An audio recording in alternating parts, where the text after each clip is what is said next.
Guys, আমি Sania. Welcome to my channel. চলে এসেছি তোমাদের জন্য আজকে আরও একটা নতুন ভিডিও নিয়ে।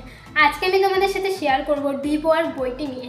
এই বইটি মূলত আমাদের মনোযোগ এবং কাজের গভীরতাকে নিয়ে আলোচনা করে। আমরা সবাই জানি কাজের চাপ কখনো কমে না, কিন্তু তোমরা কি কখনো ভেবে দেখেছো যে কাজটা আমরা করতে চাই সেই কাজটা আমরা সঠিকভাবে করে উঠতে পারি না? উত্তরের মধ্যে রয়েছে ডিপ ওয়ার্ক।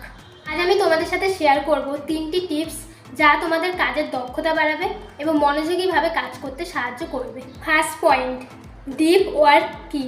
ডিপ ওয়ার্ক হলো সেই ধরনের কাজ যেখানে তুমি পুরোপুরি মনোযোগ দিয়ে কোনো কাজের গভীরে প্রবেশ করো এবং তা দ্রুত এবং কার্যকরভাবে শেষ করতে পারো।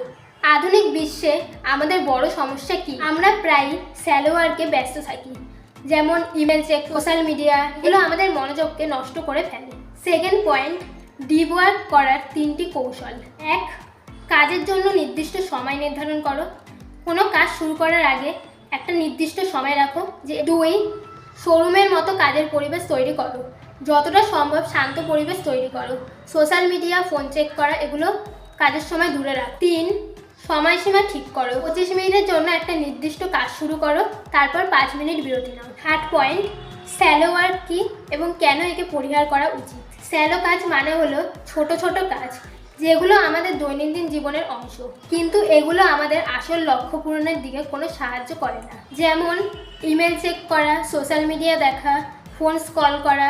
এগুলো হতে পারে জরুরি কাজ, কিন্তু এগুলো আমাদের কোনোভাবেই আসল কাজ মনোযোগ নিয়ে যেতে সাহায্য করে না। তাহলে কি শ্যালো ওয়ার্ক ছেড়ে ডিপ ওয়ার্ক করতে হবে?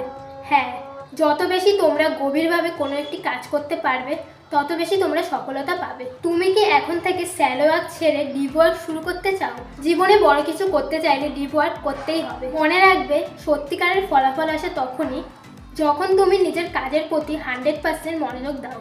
বন্ধুরা, আজকের মতো ভিডিওটা এতটাই। ভিডিওটা ভালো লেগে থাকলে লাইক করে দিও, শেয়ার করে দিও, আর আমার চ্যানেলটা অবশ্যই সাবস্ক্রাইব করে দিও।